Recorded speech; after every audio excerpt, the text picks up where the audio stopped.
This is the Elgato Facecam 4K.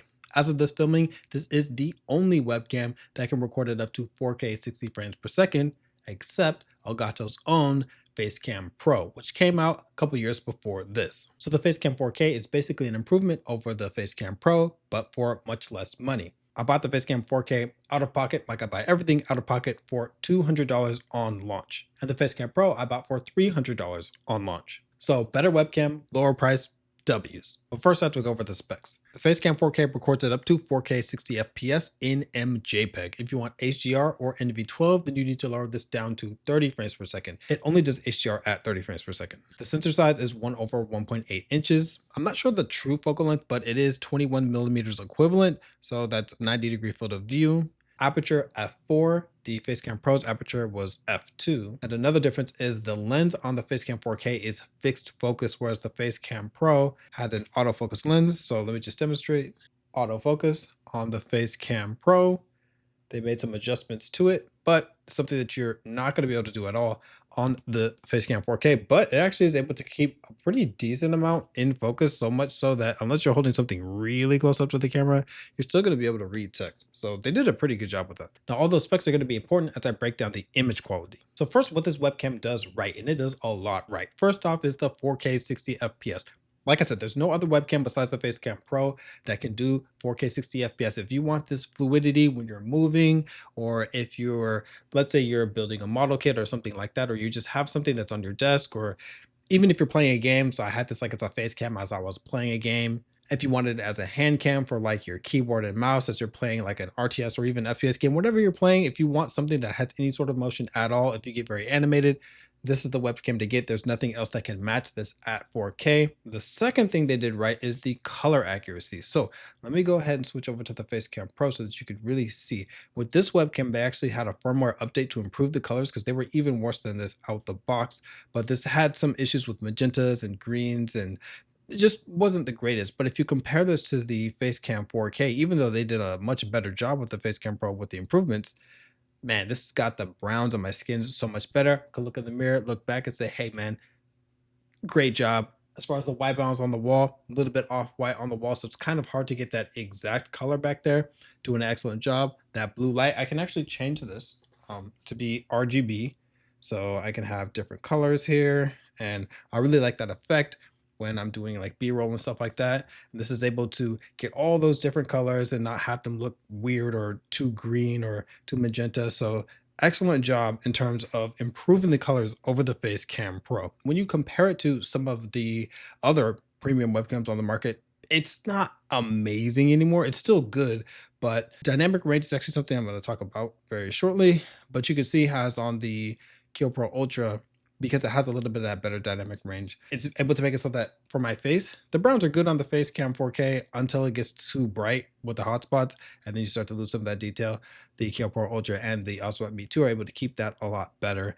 But this thing is still keeping up, and the colors are way better than the Facecam Pro, as you see, so I'm happy with it. And the next thing is the fixed focus is actually still pretty sharp. So I did demonstrate that when I held something up to the webcam.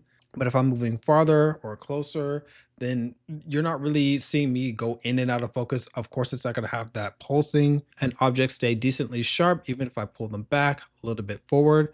So being able to have that pretty wide range that everything stays in focus is really cool. It is a bit of a double-edged sword though. I'll talk about that in a little bit. But if you do want a bunch of stuff in focus, if you want to show off your background, whatever you have back there, you have plushies or you have maybe some cool backdrop or you have like names of subscribers or whatever it is, then you can really show them off with this webcam. So now for what this webcam does not do so well. What you've probably noticed, especially if you have this 4K at full screen, is the grain, the noise. There's just a ton of this on this webcam.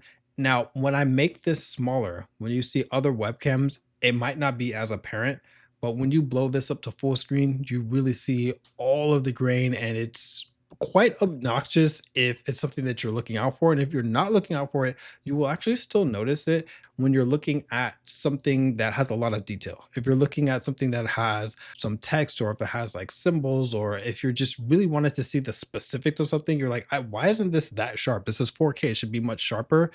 It's because of all that grain. Now, right now, I have the noise reduction filter set to low.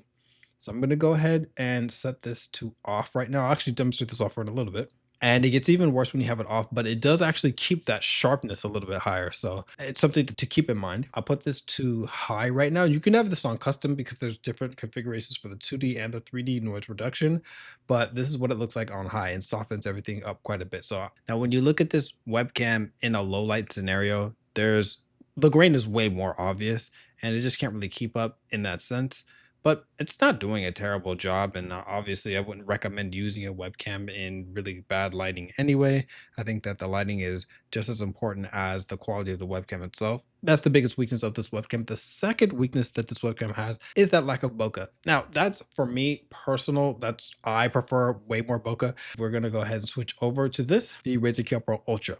I don't have to worry so much about what's in my background and the level of clutter, but a lot of streamers have very specific backgrounds. Oh, no, I want this right here. I want this here. I want this color. And that's perfectly understandable and professional. It just depends on you as an individual. And this one is natural. This isn't with some sort of a software filter. So to summarize everything about the image quality, if you're looking for 4K 60 FPS, this just dominates everything. There's nothing that can touch this. But when it comes to pure optics, I like the Razer Kill Pro Ultra better in terms of that bokeh and that background blur. Even the Osbot Meet 2 I actually like better. It has a slightly smaller sensor, but that f4 aperture on the Facecam 4K makes it so, like I said, everything is in focus and there's a little bit of background separation in the Meet 2. You're not getting any in the Facecam 4K. It just can't do that 60 FPS, but this is a massive improvement over the Facecam Pro. Now let me demonstrate the software. This is the same software, Camera Hub. For me, it has been a little bit buggy in terms of it crashing, but other than that, you can control the Facecam 4K and the Facecam Pro with this. Like I showed, you can change the contrast and you could have a little bit more hazy, but if you wanted more detail in those blacks, also what I like personally, around 60% for me. But I'm going to set back to 55 because that's just what it is by default. Change the saturation and brightness, just, the basic stuff that you could do for any of the webcams, and then the sharpness as well. I'm loving the way that they have the shutter speed all set up in the exact fractions, like 1/60, so that you can get exactly how you want. If you're used to using a real camera, then you can translate these over. ISO value, have mine at 912. You can set this to automatic, but I really dialed this in exactly how I wanted based off of my lighting scenario. Setting this webcam down to 30 frames per second will allow you to go into this NV12, also high dynamic range. So let me go ahead and just show with wide, brightens up the blacks, the dark areas. Not really the biggest fan of that look. It's kind of artificial, but you can also get high dynamic range. Now, I don't have like super bright sunlight coming in right now. This is all indoor lighting, so it's not going to really be particularly effective here. But if I went ahead and blew out the highlights a lot by increasing the brightness of these lights, then it can compensate for that. Because if I turn this back to standard, then it would have a lot of the hot spots. But this is really just kind of an extreme case. I don't think that the HDR is generally needed on this. White balance, 5600 Kelvin, same color temperature that I have my light set to, and it does an excellent job with that. Noise reduction filter, demonstrate this a little bit, but let me go ahead and show, if you want it to be advanced, you could set the 2D noise reduction and the 3D noise reduction. Now the build of this thing is just fantastic. This has the option to use 49mm lens filters on it. I don't have any of those. That also, you can get it with the privacy cover. I didn't get the privacy cover. I definitely recommend doing that. I should have. So you can get some very good adjustability.